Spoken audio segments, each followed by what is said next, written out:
Gundrevula project గత 15-16 సంవత్సరాల నుంచి కూడా చర్చలో ఉంది.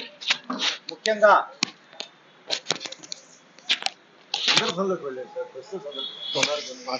ఈ 15-16 సంవత్సరాలుగా గుండ్రేవుల చర్చలో ఉంది.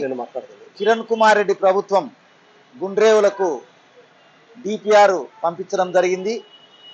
విభజన తర్వాత కూడా చంద్రబాబు నాయుడు గారు గుండ్రేవుల ప్రాజెక్టును ఖచ్చితంగా నిర్మిస్తామని చెప్పేసి కర్నూలులో ప్రామిస్ చేయడం జరిగింది.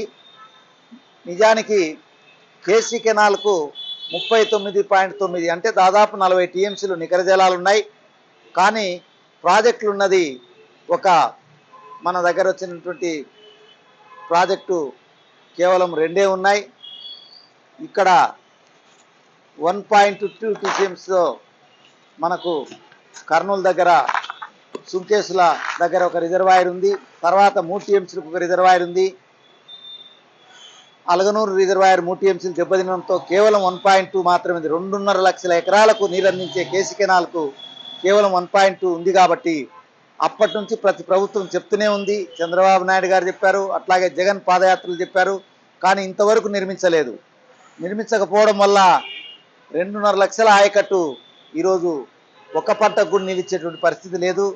అట్లాగే కోడుమూరు కర్నూలు వరకు డ్రింకింగ్ వాటర్ అవసరాలు కూడా తీరేటువంటి అవకాశం ఉంది. కాబట్టి ముఖ్యంగా 25న ముగ్గురు ముఖ్యమంత్రులు కొస్పేట్లో సమావేశమైన సందర్భంగా ఈ ప్రాజెక్టును ముగ్గురు ముఖ్యమంత్రులు, ఎందుకంటే ఈరోజు తుంగభద్ర పైన డ్యాములు కట్టాలంటే ఈ ముగ్గురు ముఖ్యమంత్రులు కూడా చర్చించుకొని, కర్ణాటక ఎలాంటి ఇబ్బంది లేదు, తెలంగాణకు సంబంధించి కూడా కొన్ని గ్రామాలు మునిగిపోయే పరిస్థితి ఉంది. కాబట్టి ఆ ముఖ్యమంత్రితో చర్చించి గుండ్రేవుల కడితే అటు సాగునీరు సమస్యలు పరిష్కారం అవుతాయని చెప్పేసి రాయలసీమ విద్యావంతుల వేదిక మరియు రాయలసీమ సంఘాలు అభిప్రాయపడుతున్న నేపథ్యంలో ముగ్గురు ముఖ్యమంత్రులు ఈ గుండ్రేవుల ప్రాజెక్టుకు అత్యంత ప్రాధాన్యత ఇచ్చి, ముఖ్యంగా ఆంధ్రప్రదేశ్ ప్రభుత్వం దాన్ని నిర్మించాలని చెప్పేసి రాయలసీమ సంఘాలుగా మేము కోరుతున్నాం.